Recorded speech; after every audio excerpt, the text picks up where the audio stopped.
Marketing এবং অর্থনীতির কিছু আলোচিত, সমালোচিত এবং বিতর্কিত ধারণার কজ অ্যান্ড ইফেক্ট বা কার্যকারণ বিশ্লেষণ করেছি এ বইয়ে।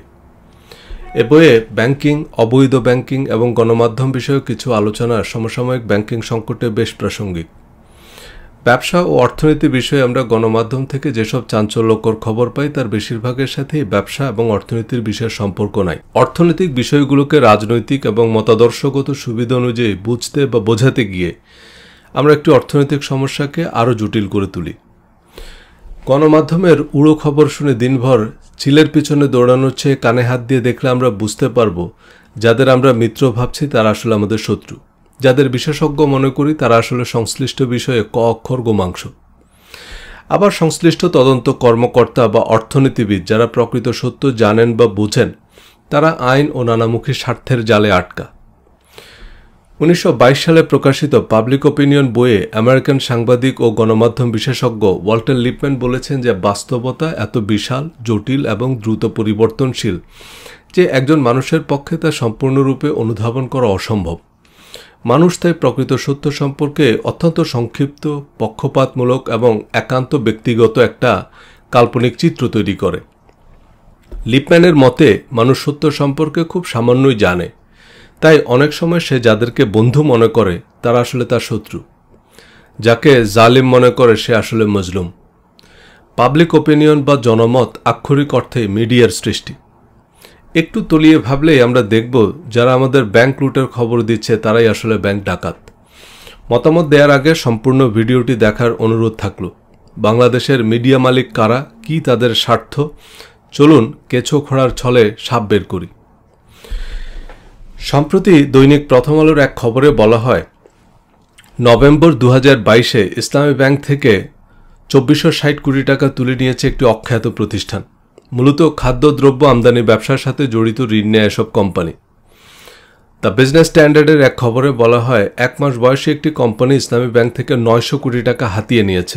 নিউ এজের এক খবরে দাবি করা হয় চট্টগ্রাম ভিত্তিক এস আলম গ্রুপ ইসলামী ব্যাংক থেকে 30,000 কোটি টাকা তুলে নিয়েছে। গণমাধ্যমে প্রচারিত এসব খবর থেকে প্রকৃত সত্য সম্পর্কে কিছুই অনুমান করা যায় না। এসব খবরে ভেরিফায়েবল ইনফরমেশন এবং ভ্যালিড আর্গুমেন্ট নাই।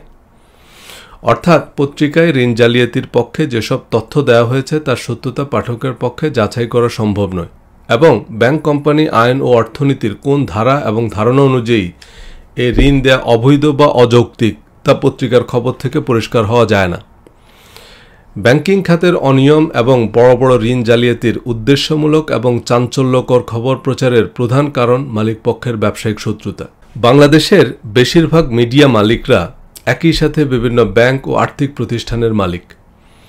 এছাড়া বড় বড় বিদ্যুৎ ও জ্বালানি প্রকল্পে বিনিয়োগ আছে প্রভাবশালী গণমাধ্যম মালিকদের। এসব মেগা প্রকল্পের জন্য বড় অঙ্কের ব্যাংক ঋণ প্রয়োজন হয়।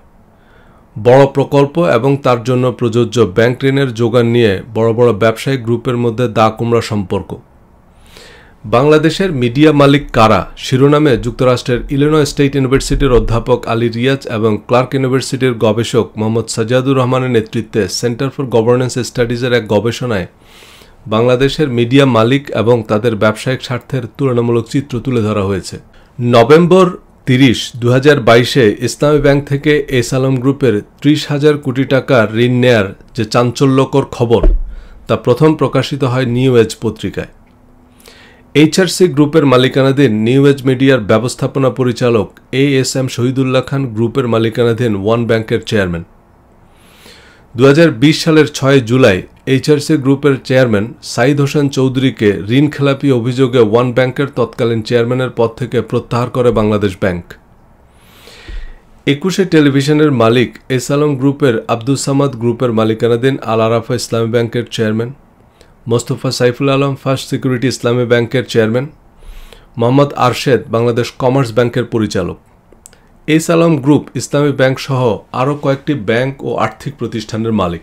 এস আলম গ্রুপের গণমাধ্যম 21 টেলিভিশন সুযোগ বুঝে প্রতিপক্ষের বিরুদ্ধে ঋণ জালিয়াতির উড়ো খবর প্রচার করবে, আর আমরা আবার চিলের পিছনে ছুটব। 2019 সালে এক সংবাদ সম্মেলনে ঋণ খেলাপিদের বিরুদ্ধে ব্যবস্থা নিতে সরকারের ব্যর্থতা নিয়ে সাংবাদিকদের এক প্রশ্নে প্রধানমন্ত্রী শেখ হাসিনা পাল্টা সাংবাদিকদের বলেছেন যে আপনাদের মালিকদের গিয়ে বলেন ঋণ পরিশোধ করতে।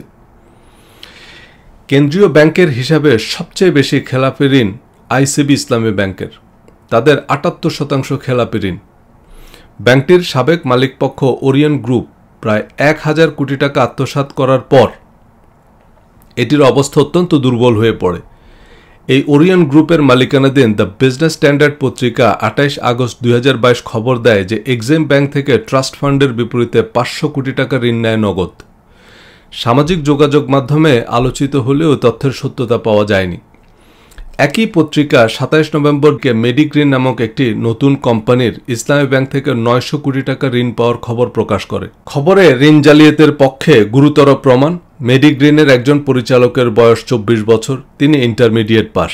এসব তথ্যের সাথে ঋণ অনিয়মের কোনো সম্পর্ক নাই। বয়স কিংবা শিক্ষাগত যোগ্যতা ঋণ পাওয়ার বিবেচ্য বিষয় নয়। মালিকের ছেলেমেয়েরা বড় বড় ব্যবসায়িক গ্রুপের চেয়ারম্যান, ব্যবস্থাপনা পরিচালক হয় উত্তরাধিকার সূত্রে। ব্যাংক ঋণ নেয়ার সময় অনেক ব্যবসা প্রতিষ্ঠানকে নিয়ম রক্ষার জন্য ল্যান্ড ফোন, বিজনেস অ্যাকাউন্ট বা লিমিটেড কোম্পানি খুলতে হয়, যা ট্রেডিং কোম্পানিগুলোর জন্য বিশেষ প্রয়োজনীয় নয়। লিমিটেড কোম্পানি খুলতেও ন্যূনতম ৭ জন পরিচালক লাগে, তাই নিজের ছেলে মেয়েদের পরিচালক বানানো হয়। ১৮ বছর হলে তাতে কোনো সমস্যা থাকার কথা নয়। এটা পত্রিকায় খবর হওয়ার মতো কি? কিন্তু এই গুরুতর ঋণ অনিয়মের খবর যে পত্রিকা দিয়েছে, সে বিজনেস স্ট্যান্ডার্ড পত্রিকার মালিক ওরিয়ন গ্রুপের প্রতিষ্ঠাতা চেয়ারম্যান ওবায়দুল করিমকে ব্যাংকের টাকা আত্মসাতের মামলায় যাবজ্জীবন কারাদণ্ড দেওয়া হয়। তবে বিচারিক আদালতে আত্মসমর্পণ না করেই তিনি ওই রায় বাতিল চেয়ে হাইকোর্টে রিট করেন। ওরিয়ন গ্রুপ ঔষধ, কসমেটিক্স, অবকাঠামো উন্নয়ন, আবাসন, বিদ্যুৎ উৎপাদনের ব্যবসায় যুক্ত। প্রতিষ্ঠানটি ঢাকায় মেয়র হানি ফ্লাইওভার তৈরি করে। এসব প্রকল্পের জন্য তাদের হাজার হাজার কোটি টাকার ঋণ দরকার হয়, আর তাদেরকে ঋণ না দিলে সে ব্যাংকের বিরুদ্ধে লিখে দিবে তাদের ব্যালিস্টিক মিসাইল স্ট্যান্ডার্ড পত্রিকা। পূবালী ব্যাংক লিমিটেডের অংশীদার দেশের শক্তিমান গণমাধ্যম প্রথম আলো এবং ডেইলি স্টারের মালিক ট্রান্সকম গ্রুপ। এই ব্যাংকের chairman Manjurur Rahman. Delta life ইন্স্যুরেন্সের ৩,০০০ কোটি টাকা আত্মসাতের অভিযোগে এই মঞ্জুরুর রহমান এবং তার মেয়ে ডেল্টা লাইফের সাবেক প্রধান নির্বাহী কর্মকর্তা আদিবা রহমান সহ ৮ জনের বিরুদ্ধে মামলা করে বীমা উন্নয়ন ও নিয়ন্ত্রণ কর্তৃপক্ষ আইডিআর। কিন্তু ডেল্টা লাইফের কর্মকর্তাদের বিরুদ্ধে ৩,৫০০ কোটি টাকা নয়ছয়ের অভিযোগ শিরোনামে দৈনিক প্রথম আলোর খবরে উল্টা বীমা উন্নয়ন ও নিয়ন্ত্রণ কর্তৃপক্ষকে শাসানো হয়েছে। খবরে বলা হয়, এ বিষয়ে কথা বলার জন্য আইডিআর এর চেয়ারম্যান এম মোশাররফ হোসেনকে ফোন করা হলে তিনি সাড়া দেননি। আবার মঞ্জুরুর রহমানের মেয়ে আদিবা রহমান আইডিআর এর প্রতিবেদনকে বানোয়াট বলেছেন বলে প্রথম আলোর খবরে জানানো হয়। পূবালী ব্যাংক ছাড়াও Reliance insurance, national housing finance and investment লিমিটেডের মালিক ট্রান্সকম গ্রুপ। প্রতিযোগিতায় এসব আর্থিক প্রতিষ্ঠানের টার্নওভার কমে গেলে প্রতিপক্ষের বিরুদ্ধে অর্থ আত্মসাৎ, পাচারের অভিযোগ তুলে তাদের গণমাধ্যম। সেন্টার ফর গভর্নেন্স স্টাডিজের গবেষণায় উল্লেখ করা হয়, বাংলাদেশের ব্যবসায়িক গ্রুপগুলো প্রতিপক্ষ ব্যবসা প্রতিষ্ঠানের নামে মিথ্যা উদ্দেশ্যমূলক খবর প্রচারে নিজেদের গণমাধ্যম ব্যবহার করে, আবার নিজেদের গ্রুপের অন্যায় অপকর্মকে ধামাচাপা দেওয়ার চেষ্টা করে। যমুনা এবং বসুন্ধরা গ্রুপের গণমাধ্যম প্রায়ই একে অন্যের বিরুদ্ধে প্রতিহিংসামূলক খবর প্রচার করে। মালিকানার প্রভাব, সংবাদ মাধ্যম থেকে সংবাদ গায়েব হওয়ার একটি দৃষ্টান্ত শিরোনামে বিডি ফ্যাক্টচেক দেখিয়েছে যে বিশ্ববিদ্যালয় কর্তৃপক্ষের করা মামলায় University of Liberal Arts Bangladesh ইউল্যাবের বহিষ্কৃত 2 শিক্ষার্থীকে গ্রেপ্তার করা হয়েছে, এমন একটি খবর অন্যান্য গণমাধ্যমে আসলেও জেমকন গ্রুপের মালিকানাধীন বাংলা ট্রিবিউন এবং ঢাকা ট্রিবিউনে নাই। কারণ জেমকন গ্রুপের চেয়ারম্যান কাজী শাহিদ আহমেদ ইউল্যাবের ট্রাস্টি বোর্ডের প্রেসিডেন্ট। তাদের পরিবারের অন্য কয়েকজন সদস্য ইউল্যাবের বোর্ড অব ট্রাস্টিতে রয়েছেন। ২৭ জানুয়ারি ২০২১ দৈনিক প্রথম আলোর এক প্রতিবেদনে বলা হয়, দেশে পণ্য আমদানির আড়ালে বিপুল পরিমাণ বৈদেশিক মুদ্রা বিদেশে পাচার হচ্ছে। এ নিয়ে বিদ্যমান বৈদেশিক মুদ্রা নিয়ন্ত্রণ আইনে মামলাও হচ্ছে হাজার হাজার। পণ্য আমদানির আড়ালে যদি অর্থ পাচার হয়, তবে বাংলাদেশে অর্থ পাচারের শীর্ষে থাকবে Transcom group. Pepsi, 7 up, Mirinda, Mountain Dew, Aquafina, KFC, Pizza Hut, Heinz, Frito Lay, Philips, Whirlpool, Maybelline, Garnier, L'Oreal, Samsung mobile, Hitachi, Transtec, Daikin, Del Monte, Siemens নিয়ে ট্রান্সকম বছরে কয়েক হাজার কোটি টাকার পণ্য আমদানি করে। কিন্তু ট্রান্সকমের অর্থ পাচারের কথা শুনেছেন কখনো? অবৈধ সম্পদ এবং বিভিন্ন দেশে অর্থ পাচার সহ বেশ কিছু অভিযোগে ট্রান্সকম গ্রুপের তৎকালীন চেয়ারম্যান ও সিইও লতিফুর রহমানকে দুর্নীতি দমন কমিশনে তলব করে জিজ্ঞাসাবাদের খবর অনেকগুলো গণমাধ্যমে প্রচারিত হলেও ট্রান্সকম গ্রুপের মালিকানাধীন প্রথম আলো এবং ডেইলি স্টার এই খবর নাই। বিবিসি বাংলার এক প্রতিবেদনে বলা হয়, বাংলাদেশের গড়ে প্রতি মাসে $8 বিলিয়ন আমদানির জন্য লাগে। 16 ডিসেম্বর 2022 তারিখের হিসাব অনুযায়ী বাংলাদেশের বৈদেশিক মুদ্রার রিজার্ভ $26 বিলিয়ন। অর্থনীতির তত্ত্ব অনুযায়ী একটি দেশের 3 মাসের আমদানি খরচের সমান বৈদেশিক মুদ্রার রিজার্ভ অবশ্যই থাকতে হয়। সেই হিসাবে দেশের তীব্র ডলার সংকট। সেন্টার ফর পলিসি ডায়ালগের নির্বাহী পরিচালক অর্থনীতিবিদ ফাহমিদা খাতুন ডলার সংকট মোকাবেলায় সরকারের প্রথম পদক্ষেপ হিসাবে অপ্রয়োজনীয় এবং বিলাসবহুল পণ্য আমদানি নিয়ন্ত্রণের পরামর্শ দিয়েছেন। ট্রান্সকম যেসব পণ্য আমদানি করে তার বেশিরভাগ অপ্রয়োজনীয় এবং বিলাসদ্রব্য। Pepsi, 7 up, KFC, Pizza Hut, Philips, Whirlpool, Garnier, L'Oréal এসব কি এমন জীবন রক্ষাকারী পণ্য? জরুরি খাদ্য আমদানির জন্য ইসলামী ব্যাংক 2400 কোটি টাকার ঋণপত্র দিয়েছে। তাতে হয়তো ট্রান্সকমের ফাস্টফুড, কোমল পানীয়, চিপস, প্রসাধনী, শীতাতাপ নিয়ন্ত্রণ যন্ত্র আমদানির জন্য ডলার কম পড়তে পারে। আরেকটি বিষয় লক্ষণীয় যে আলোচিত কেলেঙ্কারির ক্ষেত্রে কোনো একটি ব্যবসায়িক গোষ্ঠীর গণমাধ্যম শত্রুতামূলক ভূমিকা রাখলেও আরেকটি গ্রুপের গণমাধ্যম সহযোগিতার হাত বাড়ায়। যেমন ইসলামী ব্যাংক কেলেঙ্কারির খবরে ট্রান্সকম, HRC এবং ওরিয়ন গ্রুপের মালিকানাধীন গণমাধ্যম ইসলামী ব্যাংকের পুনর্মিলনের অযোগ্য শত্রুর ভূমিকায় থাকলেও যমুনা গ্রুপের মালিকানাধীন যমুনা টিভি এবং দৈনিক যুগান্তর ইসলামী ব্যাংকের মিত্রের ভূমিকা পালন করছে। গণমাধ্যমের খবরে কেবল ঋণ আদান প্রদানকেই অপরাধ হিসাবে দেখানো হয়েছে, অথচ ঋণ আদান প্রদান ব্যবসা প্রতিষ্ঠান এবং ব্যাংকের স্বাভাবিক কার্যক্রম। এই ঋণ বিতরণ প্রক্রিয়ায় কি কি অনিয়ম হয়েছে তা পাঠকের পক্ষে বোঝা সম্ভব নয়, কিন্তু পাঠক পত্রিকার খবর নিজের পছন্দ অনুযায়ী নির্দ্বিধায় বিশ্বাস করে। সুতরাং সরকারকে সে অনুযায়ী তদন্ত এবং বিচার করতে হবে। বাংলাদেশ ব্যাংক, দুদক, অর্থমন্ত্রী, প্রধানমন্ত্রী, এমনকি আদালতের রায় অভিযুক্তদের পক্ষে গেলে তা গ্রহণযোগ্য হবে না। তাই শেষ পর্যন্ত যাদের ঋণ হাতিয়ে নেয়ার খবর বেরিয়েছে তাদের একটা লোক দেখানো বিচার হতেই হবে। পত্রিকার খবরের বিপরীতে প্রকৃত সত্য মূল্যহীন। করোনা পরবর্তী অর্থনৈতিক বাস্তবতা বিবেচনা করে সরকার জরুরি খাদ্য আমদানির জন্য ভোগ্য পণ্য আমদানিকারক ও প্রক্রিয়াজাত প্রতিষ্ঠানগুলোকে অগ্রাধিকার ভিত্তিতে ঋণ দিচ্ছে। ছোট বড় বেশ কিছু ট্রেডিং প্রতিষ্ঠানকে খাদ্য আমদানির জন্য ঋণ দিচ্ছে ব্যাংকগুলো।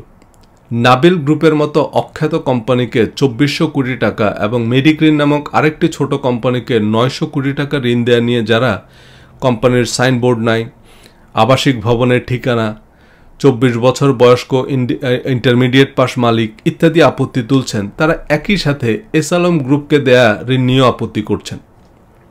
এসালম গ্রুপ কোনো নাম সর্বস্ব কোম্পানি নয়। তারা 8টা বেসরকারি ব্যাংকের মালিক, 21 টেলিভিশন সহ 4টি মিডিয়ার মালিক, প্রায় 2 লক্ষ কর্মচারী নিয়ে দেশের অন্যতম বৃহৎ ব্যবসায়ী গ্রুপ। এস আলম গ্রুপ ভোগ্যপণ্য উৎপাদন, আমদানি এবং ট্রেডিংয়ের নেতৃস্থানীয় ব্যবসা প্রতিষ্ঠান। এখন অখ্যাত প্রতিষ্ঠানকে ঋণ দিলেও আপত্তি, আবার বিখ্যাত প্রতিষ্ঠানকে ঋণ দিলেও আপত্তি। এ কেমন বিচার? চুল রাখলে বলবেন চুল্লা, না রাখলে বলবেন বেল্লা। তাহলে ব্যাংক কাকে ঋণ দিবে? সবচেয়ে ভালো হয় ঋণ নেয়া বা দেয়ার আগে সাংবাদিক সম্পাদকদের কাছ থেকে না দাবি নেয়া। খাদ্য আমদানির জন্য দেয়া ইসলামী ব্যাংকের ঋণ নিয়ে সমালোচনার মধ্যেই 21 ডিসেম্বর 2022 দৈনিক প্রথম আলোর এক সংবাদ বিজ্ঞপ্তিতে বলা হয়, পবিত্র রমজান মাসে চাহিদা বৃদ্ধি পায় এমন খাদ্যদ্রব্য আমদানির শর্ত সহজ করার নির্দেশ দিয়েছে বাংলাদেশ ব্যাংক। অর্থাৎ এসব খাদ্যপণ্যের ঋণপত্র খোলার ক্ষেত্রে অগ্রিম জমা বা মার্জিন ন্যূনতম পর্যায়ে রাখতে বলা হয়েছে, যাতে এসব পণ্যের দাম কম এবং সরবরাহ স্বাভাবিক থাকে। এ নিয়ে এক প্রজ্ঞাপন জারি করেছে বাংলাদেশ ব্যাংক। এ বিষয়ে ব্যাংকগুলোর ব্যবস্থাপনা পরিচালকদের কাছে পাঠানো প্রজ্ঞাপনে বলা হয়েছে, রমজান মাসে পণ্যের মূল্য সহনীয় পর্যায়ে রাখা সহ পর্যাপ্ত সরবরাহ নিশ্চিত করতে হবে। এজন্য ভোজ্য তেল, ছোলা, ডাল, মটর, পেঁয়াজ, মশলা, চিনি ও খেজুর আমদানির ঋণপত্র খোলায় নগদ মার্জিনের হার ব্যাংক গ্রাহক সম্পর্কের ভিত্তিতে ন্যূনতম পর্যায়ে রাখতে হবে। অর্থাৎ ব্যাংক নিরাপদ মনে করলে কাউকে কম জামানতে ঋণপত্র দিতে পারে। ঋণ নিয়ে এসব প্রতিষ্ঠান পালিয়ে যাবে এমন গল্প যারা বলে বেড়ান, তারা গল্প বলা বা লেখায় পারদর্শী, কিন্তু ব্যবসা বা ব্যাংকিং কিছুই বোঝেন না। ছোট বা বড় কোনো প্রতিষ্ঠান ব্যাংকের ঋণ নিয়ে পালিয়ে যেতে পারে না, কারণ ব্যাংক কাউকে ক্যাশ টাকা দেয় না। ট্রেডিং কোম্পানিগুলোকে ব্যাংক হাজার কোটি টাকা ঋণ দেওয়ার অর্থ হচ্ছে ব্যাংক এসব কোম্পানির পক্ষে বিদেশি রপ্তানিকারককে নির্দিষ্ট পরিমাণ পণ্যের মূল্য পরিশোধ করে। আমদানিকৃত পণ্য ব্যাংক নিয়ন্ত্রিত গোডাউনে থাকে। কোম্পানিগুলো ব্যাংকের সাথে চুক্তি অনুযায়ী চাহিদা মতো পণ্য ছাড়িয়ে নিয়ে পাইকারি দামে বিক্রি করে। ট্রেডিং কোম্পানিগুলো খুব সামান্য লাভে পাইকারি মূল্যে বিক্রি করে, তাই তাদের বাণিজ্যিক ভবনে শীতাতাপ নিয়ন্ত্রিত অফিস, সাইনবোর্ড এবং বিজ্ঞাপন দেওয়ার দরকার হয় না। বরং বেশি ভাব নিলে তাদের বিক্রি কমে যায়, কারণ পাইকারি ব্যবসায়ীরা কম দামে কিনতে চায়। কম টাকায় কিনতে মানুষ ফুটপাতের দোকানে যায়, সোনারগাঁ হোটেলে যায় না। সাইনবোর্ডবিহীন এসব অখ্যাত ট্রেডিং কোম্পানি 1000 কোটি টাকার খাদ্যদ্রব্য কয়েক মাসেই বিক্রি করতে পারে। ভোগ্য পণ্য আমদানির জন্য ট্রেডিং কোম্পানিগুলোকে দেয়া ঋণকে হাতিয়ে নেয়া, তুলে নেয়া, অর্থ পাচার নাম দিয়ে গণমাধ্যমের এমন খবরে ব্যাংক এবং ব্যবসায়ীদের মধ্যে ঋণ আতঙ্ক তৈরি হবে এবং ব্যাংকগুলো এ ধরনের ঋণ দেয়া বন্ধ রাখবে। খাদ্য আমদানিতে ঋণ দেয়া নিরুৎসাহিত হলে অবধারিতভাবে খাদ্যদ্রব্য আমদানি কমবে এবং খাদ্যদ্রব্যের দাম বাড়বে। নিত্য প্রয়োজনীয় খাবারের দাম বাড়লে সরকারের জনপ্রিয়তা কমে, তাই সরকার খাদ্য আমদানিতে অর্থায়ন সহজ করছে। সরকারের জনপ্রিয়তা কমলে বিরোধী দল রাজনৈতিক সুবিধা পায়, তাই বিরোধী দলীয় সাংবাদিক, রাজনীতিবিদ, অর্থনীতিবিদ ও গবেষকরা এসব ঋণকে ব্যাংক লুট হিসেবে বিশ্লেষণ করে। এখন আপনার কোনো রাজনৈতিক সুবিধা থাকলে আপনার জন্য এসব খবর শেয়ার করা শুধু জায়েজ নয়, ওয়াজিব। যদি মনে করেন 3 দিন উপোস থাকলেও সরকারকে গালাগাল করতে পারলেই আমি খুশি, তাহলে অপেক্ষা করুন, সামনে আপনার খুশির দিন আসছে। ব্যবসায়ীরা আমদানিতে আগ্রহ দেখাচ্ছে না।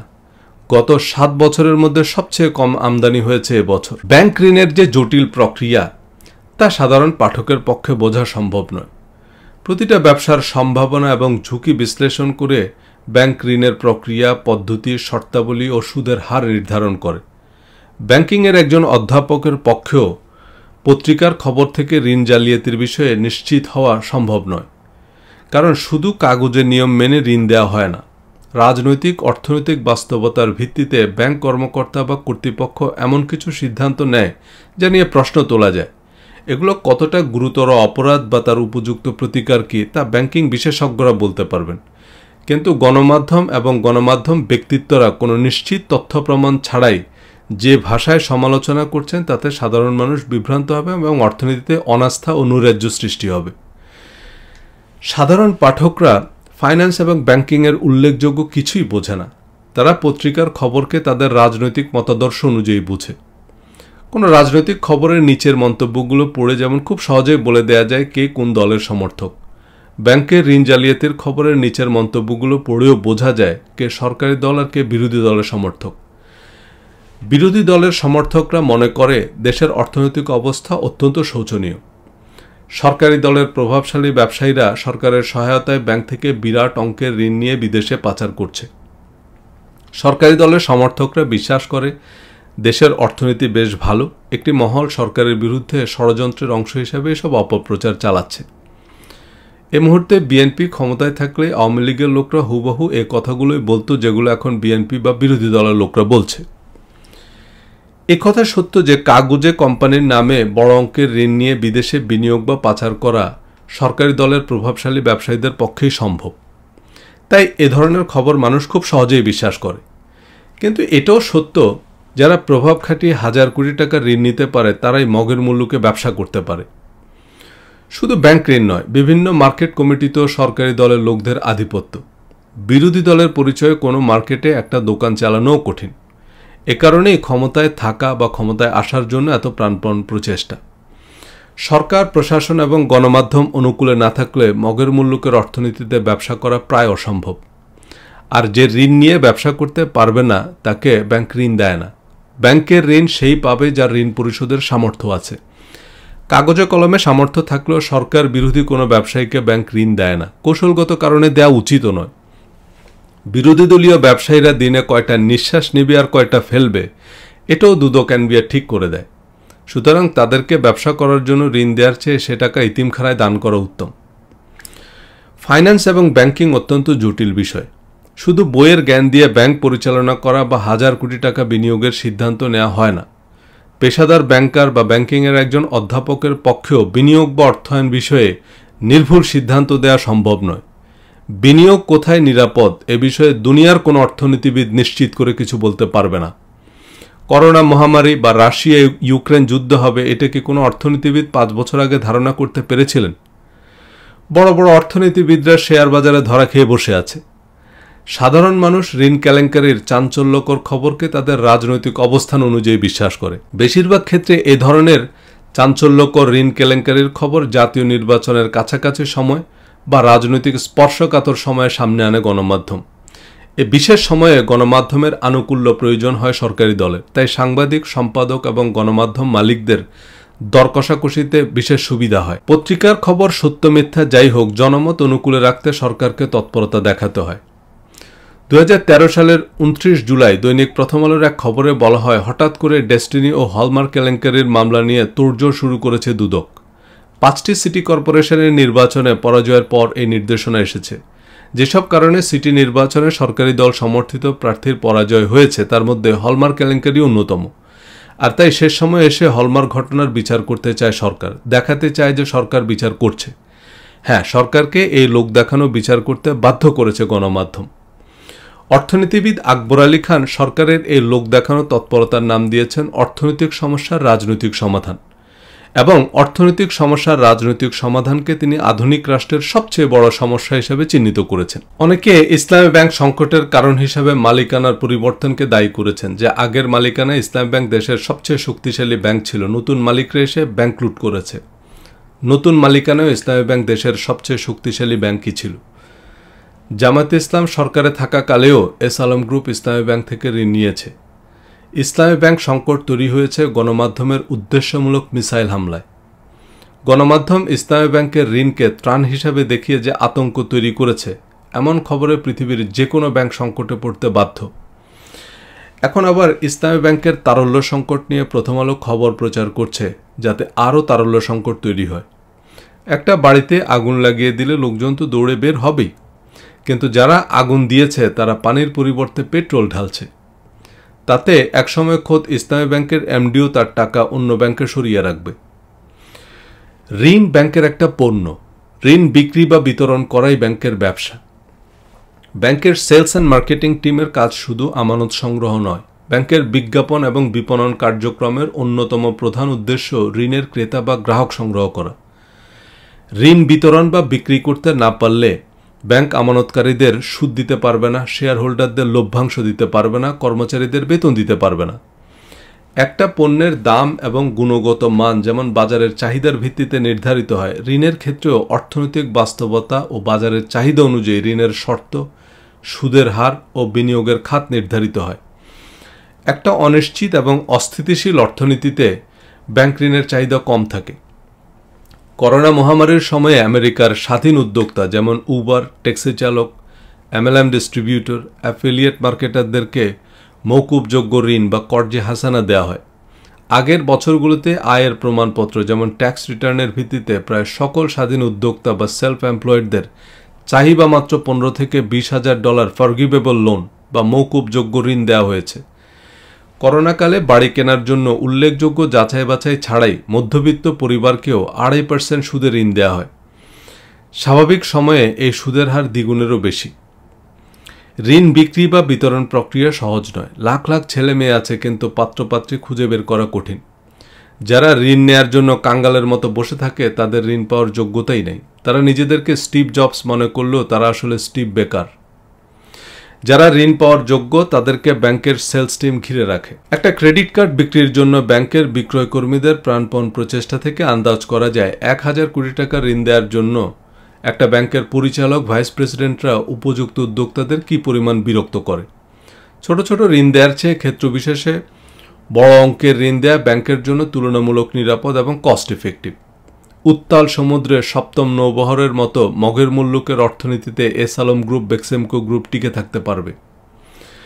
ব্যাংক থেকে 1,000 কোটি টাকা ঋণ নেয়াকে হাতিয়ে নেয়া, তুলে নেয়া, সরিয়ে নেয়া, আমদানি বা বিদেশে বিনিয়োগকে অর্থ পাচার নাম দিয়েছে আমাদের গণমাধ্যম। এর একটা কারণ সাধারণ পাঠককে সাংবাদিকরা চতুষ্পদ জন্তু মনে করে, যে পাঠকের যেহেতু 4 পা তাই তারা চিলের পিছনে ছুটবে, কিন্তু তাদের যেহেতু কোনো হাত নাই তাই তারা কানে হাত দিয়ে দেখতে পারবে না। আরেকটা কারণ, ফাইন্যান্স এবং ব্যাংকিং সম্পর্কে ব্যাংকের একজন সাধারণ কর্মচারীর সমান জ্ঞানও সাংবাদিক সম্পাদকদের নাই, বা থাকার কথা নয়। অনেক টকশোজীবী বিশেষজ্ঞের অর্থহীন গালবাজি গলাবাজি শুনে মনে হয় এরা কোনো বিষয়ের বিশেষজ্ঞ নয়, কেউ এদের নাম রেখেছে বিশেষজ্ঞ। রাজা বাদশাহ নামে অনেক লোক রাস্তায় ভিক্ষা করে, তিনি কোনো দেশের রাজা নয়, তার নাম রাজা। আমাদের বেশিরভাগ সাংবাদিক ব্যাংকিং, মার্কেটিং, অর্থনীতির বিশেষজ্ঞ নয়, তাদের নাম বিশেষজ্ঞ। ব্যাংকের ঋণ জালিয়াতির আলোচিত সংবাদের বেশিরভাগ সাংবাদিক ব্যাংকের নিয়োগ পরীক্ষায়ও পাশ করবে না, তাদের শুধু খবরের কাঠামো এবং প্রযোজ্য শব্দগুলো মুখস্থ। একসময় দুর্বল ছাত্রদের জন্য বিশেষ রচনা লেখা গাইড পাওয়া যেত, তাতে একটা রচনা মুখস্থ করলে 26টা রচনা লেখা যেত। পরীক্ষায় যে রচনায় আসত বাস, ট্রেন, নৌকা ভ্রমণ, শূন্যস্থানে সে নাম বসিয়ে দিলেই হলো। ব্যাংকের ঋণ ছেলের হাতের মোয়া নয় যে ইচ্ছে হলেই হাজার কোটি টাকা নিয়ে বিদেশ চলে যাবে। ব্যাংকের প্রতিটা শাখায় বাংলাদেশ ব্যাংক বছরে একাধিকবার নিরীক্ষা করে, তদুপরি বছর জুড়ে monthly, quarterly, half yearly special reporting তো আছেই। বৈদেশিক বাণিজ্যের ক্ষেত্রে কড়াকড়ি আরও বেশি, নিয়মিত ড্যাশবোর্ড আপডেট করতে হয়। বন্ড লাইসেন্সের ক্ষেত্রে কাস্টমসের তদারকিও আছে। ঢাকা বিশ্ববিদ্যালয়ে আমার ব্যাচে মাস্টার্সে ফার্স্ট ক্লাস ফার্স্ট এবং ফার্স্ট ক্লাস সেকেন্ড দুজনেই বেসরকারি ব্যাংকে চাকরি করে। তার অর্থ হচ্ছে ব্যাংক উপযুক্ত বেতন দিয়ে এমন মেধাবী ছাত্রছাত্রীদের নিয়োগ দেয়, কারণ ব্যাংক ব্যবস্থাপনার জন্য এমন ঘিলুওয়ালা কর্মকর্তা লাগে। ব্যাংক কাউকে জরুরি চাহিদা সম্পন্ন ভোগ্যপণ্য আমদানির জন্য 2400 কোটি টাকা ঋণ দেওয়ার অর্থ তাকে নগদ 2400 কোটি টাকা দিয়ে দিয়েছে ভাবলে সাংবাদিক মহোদয় অচেতন অবস্থায় আছেন। ব্যাংক মূলত আমদানিকারকের পক্ষে বিদেশি রপ্তানিকারককে একটা চিঠি বা ঋণপত্র দেয়, যে যথাযথভাবে পণ্য বুঝিয়া পাইলে ব্যাংক তাকে অর্থাৎ সেই রপ্তানিকারককে পণ্যের মূল্য পরিশোধ করবে। ঋণপত্র তথা লেটার অফ ক্রেডিট, সংক্ষেপে এলসি দেওয়ার জন্য ব্যাংক অন্তত 20% জামানত নেয়। অর্থাৎ 3000 কোটি টাকার ভোগ্যপণ্য আমদানির জন্য ব্যাংক 600 কোটি টাকা জামানত নিয়ে 2400 কোটি টাকা ঋণ দিবে। আমদানিকৃত পণ্য ব্যাংকের গোডাউনে থাকবে বা গোডাউনের গেটে ব্যাংকেরও একটা তালা থাকবে। পরবর্তীতে আমদানিকারক 100 কোটি টাকা দিয়ে নির্দিষ্ট পরিমাণ পণ্য ছাড়িয়ে নেবে। 100 কোটি টাকা পণ্য বিক্রির পর আবার 100 কোটি টাকা দিয়ে সমপরিমাণ পণ্য ছাড়িয়ে নেবে। কোনো কারণে বাজার পড়ে গেলেও ব্যাংক 3000 কোটি টাকার পণ্য নিলামে বা পাইকারি দামে বিক্রি করে তাদের 2400 কোটি টাকা নিয়ে নেবে। শেয়ার বাজারে আপনার 10 লাখ টাকার শেয়ার থাকলে আপনি ব্যাংক ঋণ নিয়ে আরও 10 লাখ টাকার শেয়ার কিনতে পারবেন। এতে আপনার দেউলিয়া হয়ে যাওয়ার সম্ভাবনা থাকলেও ব্যাংকের কোনো ঝুঁকি নেই। 20 লাখ টাকার শেয়ারের দাম কমে যখনই 10 লাখ টাকা হবে বা ব্যাংকের প্রাপ্য ঋণের সমান হবে, ব্যাংক স্বয়ংক্রিয়ভাবে সব শেয়ার বিক্রি করে তাদের টাকা নিয়ে নেবে। আপনার বয়স 24 বছর না 54 বছর, আপনি ইন্টারমিডিয়েট পাস না মেট্রিক পাস, এগুলো ঋণ দেয়ার বা পাওয়ার বিবেচ্য বিষয় নয়। ব্যাংক থেকে ঋণ নিয়ে বাড়ি গাড়ি যাই কিনেন, ব্যাংক আপনার হাতে ক্যাশ টাকা দিবে না। ক্লোজিং টেবিলে আপনার পক্ষে বিক্রেতাকে মূল্য পরিশোধ করবে। যে সম্পদ কিনবেন তা ব্যাংকের নামেই থাকবে। সে সম্পত্তির ইন্স্যুরেন্স প্রিমিয়াম ঋণের কিস্তির সাথে ব্যাংক আদায় করে নেবে। কিস্তি পরিশোধে ব্যর্থ হলে ব্যাংক নিলামে বিক্রি করেও যেন ঋণের সমপরিমাণ টাকা আদায় করতে পারে, সর্বোচ্চ সে পরিমাণ টাকায় ব্যাংক ঋণ দেয়। বাড়ির ক্ষেত্রে অন্তত 20% ডাউন পেমেন্ট দিতে হয়। এর কম ডাউন পেমেন্ট দিলে মর্টগেজ ইন্স্যুরেন্স করতে হয়, যার প্রিমিয়াম ঋণ গ্রহীতাকেই দিতে হয়। ব্যাংকের ঋণ নিয়ে পালিয়ে যাওয়ার চেয়ে কবরে যাওয়া সহজ। ব্যাংক একটা ইন্টারন্যাশনাল সিস্টেম। ব্যাংক থেকে 30,000 কোটি টাকা ঋণ নিয়ে চলে যাওয়া যায়, এটা যারা বিশ্বাস করেন তাদের ব্যাংকিং সিস্টেম সম্পর্কে কোনো ধারণাই নাই, অথবা তাদের বিলিফ সিস্টেমে ডিস্টার্ব আছে। ব্যাংকের যেসব নথিপত্রের সূত্রে গণমাধ্যম এসব চাঞ্চল্যকর ঋণ জালিয়াতির সংবাদ শিরোনাম করছে, সেসব অতি গোপনীয় ব্যবসায়িক নথিতে বৈধ কর্তৃপক্ষ যেমন বাংলাদেশ ব্যাংক, দুদক, আদালত ছাড়া কারো আইনসম্মত প্রবেশাধিকার নাই।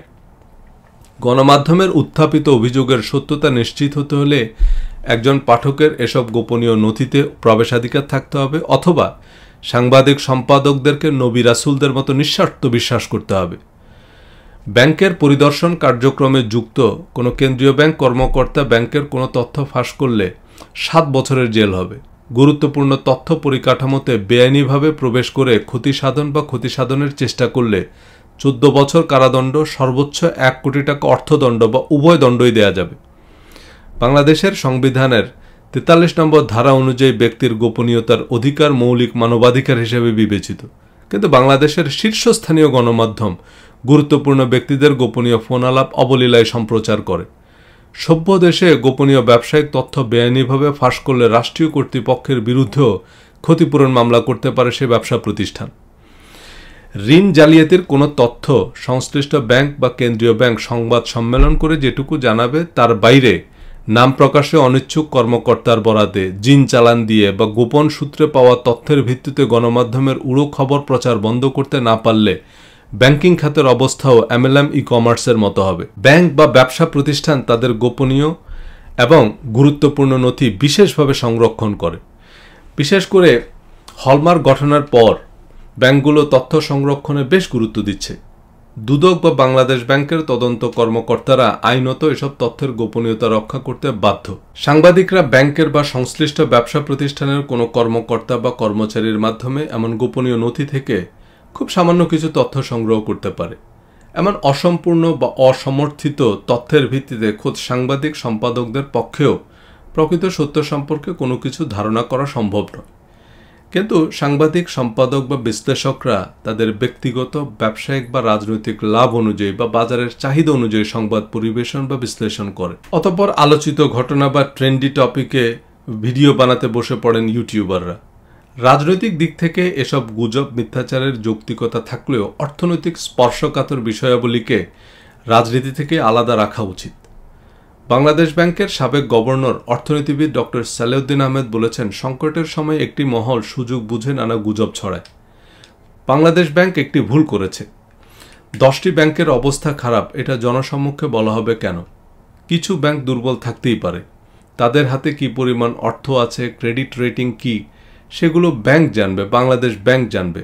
এটা প্রকাশ হওয়ার পরই সাধারণ মানুষ ভয় পেয়ে গেছে, কারণ লোকজন তারল্য কি বোঝে না।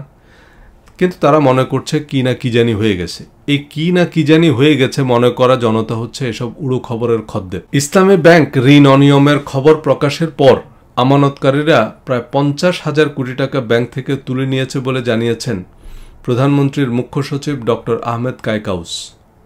যে কোনো ব্যাংক, সমবায় সমিতি, ঔষধ কোম্পানি, ঠিকাদার কোম্পানি, ভোগ্যপণ্য উৎপাদনকারী, আমদানিকারক প্রতিষ্ঠান, আবাসন কোম্পানি, MLM ই-কমার্স কোম্পানি, রপ্তানিমুখী প্রতিষ্ঠান, ছোট বড় যে কোনো ব্যবসা প্রতিষ্ঠানের বিরুদ্ধে পত্রিকায় একটা খবর বের হলে সে প্রতিষ্ঠান পুড়ে কয়লা হবে। একটা অবুঝ শিশু যেমন একটা শহর জ্বালিয়ে দিতে পারে, আমাদের গণমাধ্যমের 1000 কোটি টাকা ব্যবসা জ্বালিয়ে দেওয়ার সামর্থ্য আছে। কারণ আমাদের গণমানুষের তলিয়ে ভাবার সময় এবং সামর্থ্য কোনোটাই নেই। আর আমাদের গণমাধ্যমের কোনো জবাবদিহিতা নাই। যে দেশে সড়ক দুর্ঘটনা ঘটলে পুলিশ আসার আগেই মানুষ ড্রাইভারকে পিটিয়ে মেরে ফেলে, আগুন দিয়ে গাড়ি জ্বালিয়ে দেয়, সে দেশে এমন দায়িত্ব জ্ঞানহীন সংবাদ পরিবেশন বেশ বিপজ্জনক। মগের মুল্লুকের গণমাধ্যমে কারো বিরুদ্ধে একটা খবর বের হলে তার একটা লোক দেখানো বিচার হতেই হবে। সরকার এবং সংশ্লিষ্ট প্রতিষ্ঠানের কারো কথা উড়ো খবরের খদ্দেরদের বিশ্বাস করতে মানা। সরকার, বাংলাদেশ ব্যাংক, দুদক সংশ্লিষ্টদের ব্যাখ্যা জনসাধারণের কাছে চোরের মার বড় গলা, শাক দিয়ে মাছ ঢাকার চেষ্টা ইত্যাদি। সুনির্দিষ্ট সমস্যা বা প্রতিকার বিশ্লেষণ বাদ দিয়ে দেশটা চোরবাটপারে ভরে গেছে এ ধরনের স্লোগান দিয়ে অনেকে নিজেকে বড় পীর আব্দুল কাদের জিলানী প্রমাণের চেষ্টা করে। গণমাধ্যমের খবরের পর সংশ্লিষ্ট প্রতিষ্ঠানের যে বিচার হয় তা উইচহান্ট যুগের হৃদয় বিদারক প্রহসন। উইচহান্ট যুগে কাউকে ডাইনি হিসাবে সন্দেহ করা হলে বা এমন অভিযোগ উঠলে তাকে হাত পা বেঁধে পানিতে ফেলে দেওয়া হতো। সে পানিতে ডুবে মারা গেলে প্রমাণিত হতো যে সে ডাইনি নয়। আর কোনোভাবে হাতের বাঁধন খুলে উঠে আসলে সে ডাইনি, কারণ সে শয়তানের সহায়তায় হাতের বাঁধন খুলে উঠে আসতে পেরেছে। অতঃপর তাকে আগুনে পুড়িয়ে মারা হতো। কোনো কোম্পানির ঋণ জালিয়াতির বা অর্থ পাচারের কাল্পনিক গল্প গণমাধ্যমে প্রচার পেলে সে কোম্পানির ব্যাংক হিসাব জব্দ করে মালিক পরিচালকদের জেলে ভরে রাখলে প্রমাণ হবে যে তারা সাধারণ ব্যবসায়ী, অর্থাৎ তাদের বিচার করা যায়। আর পত্রিকার খবরের পরও তারা ব্যবসা করলে তারা মাফিয়া, কারণ তারা সরকারের সহায়তায় লুটপাট করছে। তাদের কার্যক্রম বন্ধ করা ছাড়া দেশপ্রেমিক জনতা শান্ত হবে না। সুতরাং সরকারের কিছু করার নেই। হলমার্কের ঋণ কেলেঙ্কারির খবরে শেষ পর্যন্ত সোনালী ব্যাংকের ব্যবস্থাপনা পরিচালক সহ শীর্ষ কর্মকর্তাদের যাবজ্জীবন কারাদণ্ড দেওয়া হয়েছে। হলমার্কের মতো 1000 কোটি টাকার শিল্প বিরান ভূমিতে পরিণত হয়েছে। কিন্তু হলমার্কের ঋণ জালিয়াতির যেসব তথ্য গণমাধ্যম থেকে পাওয়া যায় তা এক রচনা মুখস্থ করে 26টা রচনা লেখার টেমপ্লেট। মগের মুল্লুকের গণমাধ্যম অধ্যায়ে আলোচিত কয়েকটি অর্থনৈতিক কেলেঙ্কারির পোস্টমর্টেম করেছি। যে কোনো কোম্পানির নাম আর কোন ব্যাংকের কোন শাখা থেকে ঋণ নিয়েছে এই তথ্যগুলো দিলে হলমার্ক টেমপ্লেটে ঋণ জালিয়াতির চাঞ্চল্যকর প্রতিবেদন লিখে দেয়া যাবে। সে প্রতিবেদন বড় পত্রিকায় শিরোনাম হলে সংশ্লিষ্ট কোম্পানির পরিণতি হলমার্কের মতো হবে এবং সংশ্লিষ্ট ব্যাংকের অবস্থা সোনালী ব্যাংকের মতো হবে। হলমার্ক যে নিয়মের ঋণ নিয়েছে, পোশাক রপ্তানিকারক প্রতিষ্ঠানগুলোকে ব্যাংক একই নিয়মে ঋণ দেয়। ব্যাংক ঋণ নিয়েই গার্মেন্টস ব্যবসায়ীরা কাঁচামাল ও যন্ত্রপাতি আমদানি করে, কর্মচারীদের বেতন দেয়। বলা হয় যে গার্মেন্টস ব্যবসায়ীরা নিজেদের আন্ডারওয়্যারটাও ব্যাংকের কাছে বন্ধক দিয়ে রাখে। ব্যাংক ঋণ দেয়া বন্ধ করে দিলে বেশিরভাগ গার্মেন্টস কারখানায় লাল বাতি জ্বলবে, কয়েকটা ব্যাংকও বন্ধ হয়ে যাবে, কারণ ব্যাংকের বিনিয়োগের অন্যতম প্রধান খাত গার্মেন্টস। ইসলামী ব্যাংকের মোট ঋণের 36% ঋণের গ্রহীতা গার্মেন্টস খাত। হলমার্কে ব্যবসায় ফেরাতে সরকারের অর্থমন্ত্রীরা চেষ্টা করলেও কোনো লাভ হয়নি। অর্থমন্ত্রীর কথা আমরা বিশ্বাস করি না, আমরা অর্থনৈতিক প্রতিবেদকদের উড়ো খবর বিশ্বাস করি। হলমার্ক টাকা দিবে, হলমার্ক টাকা দিবে, সবাই টাকা দিবে, এটা বিশ্বাস রাখেন। ওরা আবার বিজনেসে আসবে, সবাই বিজনেসে আসবে। আমি নতুন করে ব্যবসায়ী সৃষ্টি করতে পারবো না, যারা আছে এদেরকে দিয়ে ব্যবসা করতে হবে। গণমাধ্যমের এক খবরে যদি দেশের প্রতাপশালী ব্যবসা প্রতিষ্ঠান, শীর্ষস্থানীয় ব্যাংক এবং সরকার হাবুডুবু খায়, তবে এমন একটা খবর না করার জন্য সাংবাদিক সম্পাদকদের দাবির অঙ্ক কত হওয়া উচিত? মনে রাখা ভালো যে বাংলাদেশের সাংবাদিক সম্পাদকরা নূরের তৈরি নন। দুদক বাংলাদেশ ব্যাংকের তদন্ত কর্মকর্তাদের পক্ষে সংশ্লিষ্ট ব্যবসা প্রতিষ্ঠানের সাথে ঘুষের আলাপ আলোচনা করেন প্রভাবশালী গণমাধ্যমের অর্থনৈতিক প্রতিবেদকরা। প্রযুক্তির যুগে সরকারি কর্মকর্তারা সরাসরি ঘুষ দাবি করেন না। এছাড়া সরকারি কর্মকর্তাদের উপর বিশেষ নজরদারি থাকে, তাই ঘুষের লেনদেনে মধ্যস্থতা করার জন্য উপযুক্ত ব্যক্তি হচ্ছেন একজন সাংবাদিক। সংবাদ সংগ্রহের জন্য তদন্ত কর্মকর্তাদের সাথে সাংবাদিকদের যোগাযোগ করতে হয়। আবার সাংবাদিকতার নীতি অনুযায়ী যার বিরুদ্ধে সংবাদ প্রচারিত হবে তার মতামত নেয়ার জন্য তার সাথেও প্রতিবেদকের কথা বলতে হয়। MLM, ই-কমার্স, আমদানিমুখী, রপ্তানিমুখী যে কোনো ধরনের কোম্পানির নামে দুদক বাংলাদেশ ব্যাংকের সূত্রে আত্মসাৎ, অবৈধ ব্যাংকিং, ঋণ জালিয়াতি বা অর্থ পাচারের প্রকাশিতব্য প্রতিবেদন তৈরি করে সে বিষয়ে সংশ্লিষ্ট ব্যবসা প্রতিষ্ঠানের মতামত জানতে চায় অর্থনৈতিক প্রতিবেদকরা। বেশিরভাগ ক্ষেত্রে সংশ্লিষ্ট প্রতিষ্ঠান সন্তোষজনক, অর্থাৎ কোটি টাকার চেকে মতামত দেয়ায় সে প্রতিবেদন আর প্রকাশিত হয় না। এই যে বিভিন্ন ব্যাংকের ঋণ জালিয়াতির খবর প্রকাশ হয়েছে, এসব জালিয়াতির তদন্ত করছে বাংলাদেশ ব্যাংক, দুদক এবং অন্যান্য সংস্থা। এসব তদন্ত কর্মকর্তা ও সংশ্লিষ্ট ব্যাংক ও ব্যবসা প্রতিষ্ঠানের সাথে নিয়মিত যোগাযোগ রক্ষা করছেন আমাদের সাংবাদিকরা। হলমার্কের পরিণতি এড়াতে এসব ব্যাংক এবং ব্যবসা প্রতিষ্ঠান সাংবাদিক সম্পাদকদের ব্ল্যাঙ্ক চেক সই করে দিতে রাজি। বাংলাদেশের সাংবাদিকতায় জাতীয় স্বার্থের প্রতি দায়বদ্ধতা বিশেষভাবে অনুপস্থিত। আমাদের সাংবাদিক সম্পাদকদের আনুগত্য প্রধানত মালিক পক্ষের প্রতি। জাতীয় অর্থনীতি বা জাতীয় নিরাপত্তায় একটা খবরের কী ধরনের প্রভাব পড়তে পারে তা বোঝার মতো সামর্থ্য আমাদের বেশিরভাগ সাংবাদিকের নাই। পত্রিকা বা টিভির মালিকদের কাছে সাংবাদিকদের জ্ঞান প্রজ্ঞার বিশেষ মূল্য নাই। তাদের কাছে গুরুত্বপূর্ণ হচ্ছে ভাষা, ব্যাকরণ, উচ্চারণ, বাচনভঙ্গি সুন্দরী বা সুদর্শন হওয়া। গণমাধ্যমের বাজার দখলে বড় কোম্পানিগুলো হাজার কোটি টাকা খরচ করতে রাজি, কিন্তু প্রাসাদোপম মসজিদের ইমাম মুয়াজ্জিনদের মতো সাংবাদিকদের উপযুক্ত বেতন ও প্রশিক্ষণ দিতে নারাজ। অর্থনৈতিক কারণেই বাংলাদেশের বেশিরভাগ সাংবাদিক দাবার গুটির মতো প্লাস্টিকের সৈন্য সামন্ত। রক্ত মাংসের ঘোড়া হলে সে নিজের ইচ্ছায় 2-1 কদম সামনে পিছনে যেতে পারে, যা মালিকদের পছন্দ নয়। বাংলাদেশের 93% পত্রিকার মালিক নিজেই সে পত্রিকার সম্পাদক। তবে এই উদাহরণগুলো দেওয়ার উদ্দেশ্য স্কয়ার, বেক্সেমকো, ট্রান্সকম, যমুনা, বসুন্ধরা বা মেঘনা গ্রুপের অবদানকে ছোট করে দেখানো নয়। বাংলাদেশের অর্থনৈতিক অগ্রগতি, স্বাস্থ্যসেবা, আবাসন, কর্মসংস্থান সৃষ্টিতে এই গ্রুপগুলো নেতৃস্থানীয় ভূমিকা রেখে চলেছে। এই ব্যবসা প্রতিষ্ঠানগুলো প্রতারণা বা দুর্নীতির সাথে যুক্ত এমন কথা আমি বলছি না, আমি সিস্টেমের জটিলতার কথা বলছি। রাজনৈতিক, প্রশাসনিক এবং গণমাধ্যমের সম্মিলিত জোট অনুকূলে না থাকলে তারাও তাদের ব্যবসা পরিচালনা করতে পারত না। ভিন্ন দৃশ্যপটে এই ব্যবসা প্রতিষ্ঠানগুলো প্রতিপক্ষের গণমাধ্যম এবং প্রশাসনের হয়রানির শিকার হয়েছে বা হবে। এমন মগের মুল্লুকের অর্থনীতিতে আইন মেনে ব্যবসা করা বেশ কঠিন। অসম প্রতিযোগিতার কারণে ব্যবসা বাণিজ্যে জোর যার মুল্লুক তার নীতিতে চলে।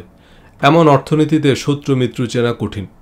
প্রতারণা, ঋণ জালিয়াতি, খাদ্যে ভেজাল, ভূমি দখল, অর্থ পাচারের অভিযোগে যাদের বিচার হচ্ছে তারা আসলে প্রতারিত বা মজলুম।